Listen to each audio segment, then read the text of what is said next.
हे आपले bread roll तयार आहेत। कैरीचा केचप, टोमॅटो केचप किंवा हिरवी चटणी, चिंचेची चटणी कशाबरोबरही तुम्ही सर्व करू शकता। पावसाळा म्हणलं की तळलेलं आणि तरीही चमचमीत असं काहीतरी हवं असतं।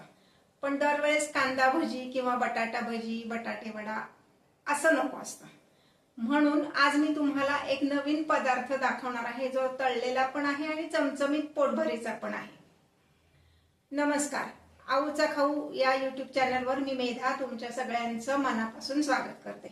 आज मी तुम्हाला दाखवणार आहे चमचमीत असा ब्रेड रोल जो पोटभरीचा पण आहे, नाश्त्यासाठी, डब्यासाठी कसाही तुम्ही करू शकता। चला तर रेसिपी बघूया। सुरुवातीला आपल्याला जे स्टफिंग करायचे त्यासाठी लागणारा मसाला आपण करून घेणार आहोत। त्यासाठी 1 चमचा बडीशेप, 1 चमचा धणे, 1 चमचा जिरे, 2 हिरव्या मिरच्या आणि अर्धा इंच आलं, 1 चमचा लाल तिखट आणि 1 चमचा एवढा चाट मसाला घालणार आहे। हे सगळं मिक्सर मध्ये बारीक करून घेते। आता आपण स्टफिंग तयार करून घेणार आहोत। त्यासाठी मी इथे गॅसवर एक कढई ठेवली आहे। स्टीलची कढई आहे त्यामुळे कढई तापण्यापूर्वीच त्याच्यात तेल घालायचं, नाही तर तेल करपतं। अगदी 1 चमचा तेल घालायचं, फार तेल घालायचं नाहीये, म्हणजे मसाला परतण्यापुरतच आपल्याला तेल घालायचंय। आता तेल गरम झालेलं आहे, त्यामध्ये मी घालते 1 बारीक चिरलेला कांदा।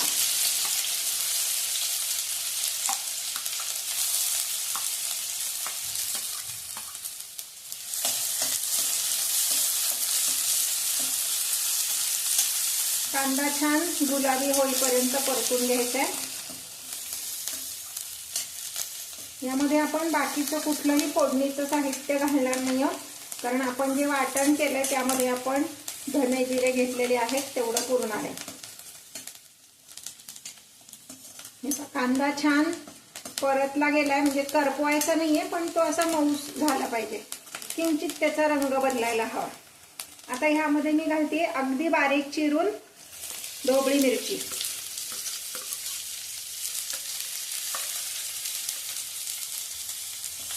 ढोबळी मिरची पण 1 ढोबळी मिरची घेतली, अगदी बारीक चिरायची। गॅसची फ्लेम मीडियम ठेवायची आणि सतत हलवत राहायचे।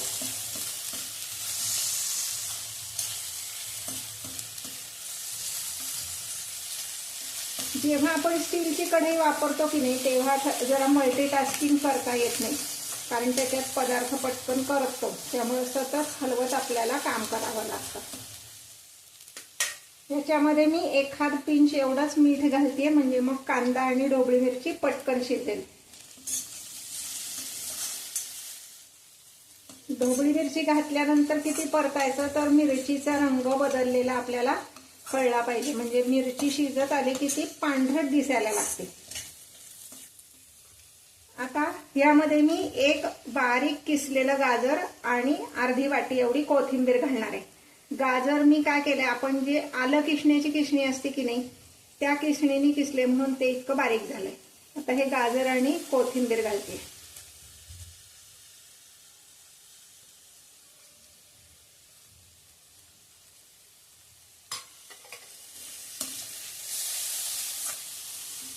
या भाज्या परतल्या जातील एवढंच तेल मी ह्यात घातलंय। तेल जास्त घातलं तर आपलं स्टफिंग तेलकट लागतं, म्हणून तेल कमी वापरायचंय।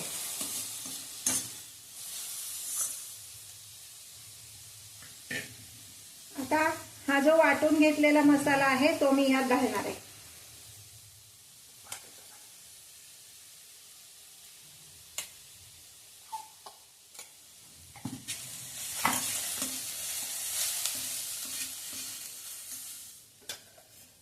आता यामध्ये घालायचंय बारीक असा स्मॅश केलेला उकडलेला बटाटा। 3 बटाटे घेतलेत मी। हे जे मी साहित्य दाखवते ह्या 4 माणसांना पुरेल एवढे ब्रेड रोल होते।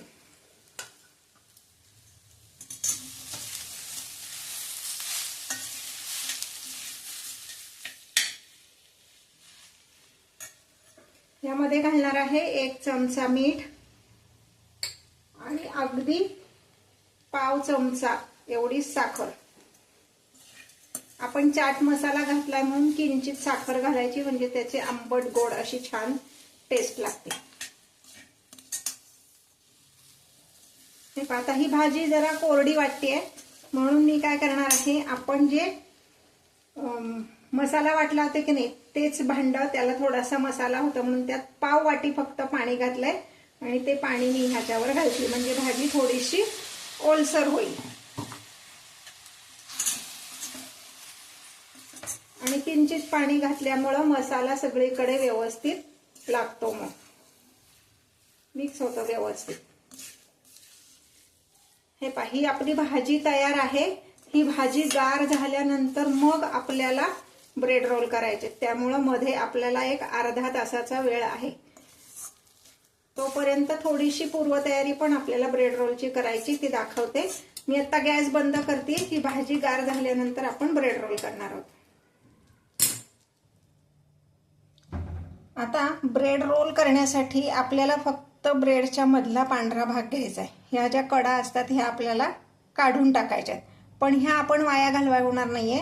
ह्याचा आपण मिक्सरमध्ये काढून बारीक भुगा करून घेणार आहे, ज्याला आपण ब्रेड क्रम्स असं म्हणतो.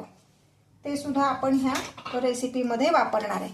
तुम्हाला सुरीनी जमत असतील तर सुरीनी काढा, कात्रीनी जमत असतील तर कात्रीनी काढा.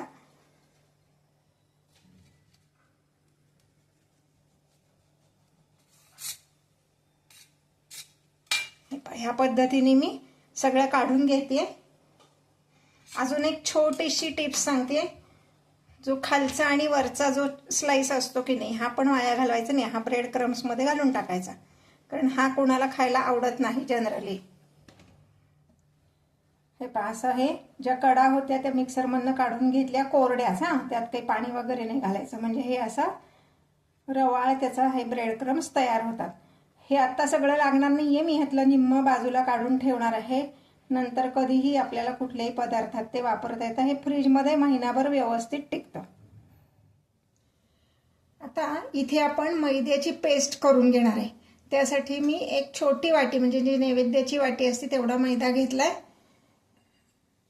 त्यामध्ये घालणार आहे चवीपुरतं मीठ, अगदी फार काही नाही, जस्ट.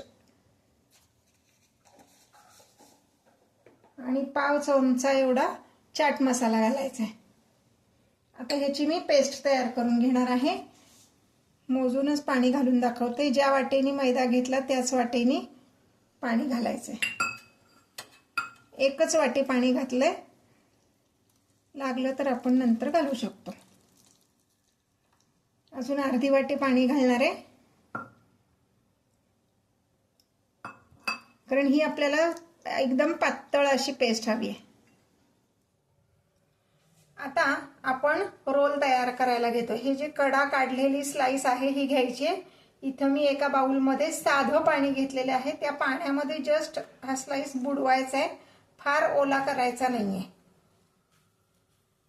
या पद्धतीने फार ओला करायचा नाहीये. यामध्ये आपण हे स्टफिंग भरणार आहोत.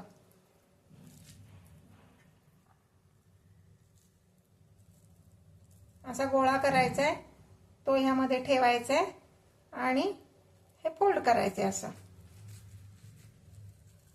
हे असं सगळं दाबून हाताने या पद्धतीने. थोडंसं वेडवाकडं झालं तरी काही हरकत नाहीये, कारण ब्रेड काय होतं, भिजवला की तो असं एकसंध जरा करायला वेळ लागतो. हे पहा, ह्या पद्धतीने हा आपला आता रोल तयार आहे. हे पहा, हा जो तयार झालेला रोल आहे तो आपण ही जी मैद्याची पेस्ट करून घेतली होती त्यात बुडवून घ्यायचा आहे, म्हणजे तो मैद्याचा लेअर त्याच्यावर लागतो. त्यानंतर हा जो ब्रेड क्रम आपण तयार केलाय त्यामध्ये हा रोल आपण घोळवायचा आहे, म्हणजे तो ब्रेड क्रम त्याच्यावर व्यवस्थित चिकटतो आणि रोल छान कुरकुरीत होतो. या पद्धतीने मी पुढचे रोल करून घेते. हे रोल तयार होईपर्यंत मी एका बाजूला तेल तापत ठेवलेलं होतं. तेल तापल्यानंतर त्यात एक चिंचेचं बुटूक टाकायचं, म्हणजे मग आपण जो पदार्थ तळणार आहे तो जास्त तेलकट होत नाही आणि तेलावर फेस पण येत नाही. आता यामध्ये हे रोल टाकते. गोष्ट लक्षात ठेवायची की सगळे रोल एकदम करून घ्यायचे नाही. जेवढे आपण तळणार आहोत तेवढेच रोल करायचे, ते तळायचे आणि मग पुढचे करायचे. तुम्हाला मदतीला कोणी असेल तर मग एकीकडे रोल तयार करून एकीकडे तळू शकता. पण जर एकट्याच तळणार असाल तर एकदम रोल तयार करून ठेवू नका.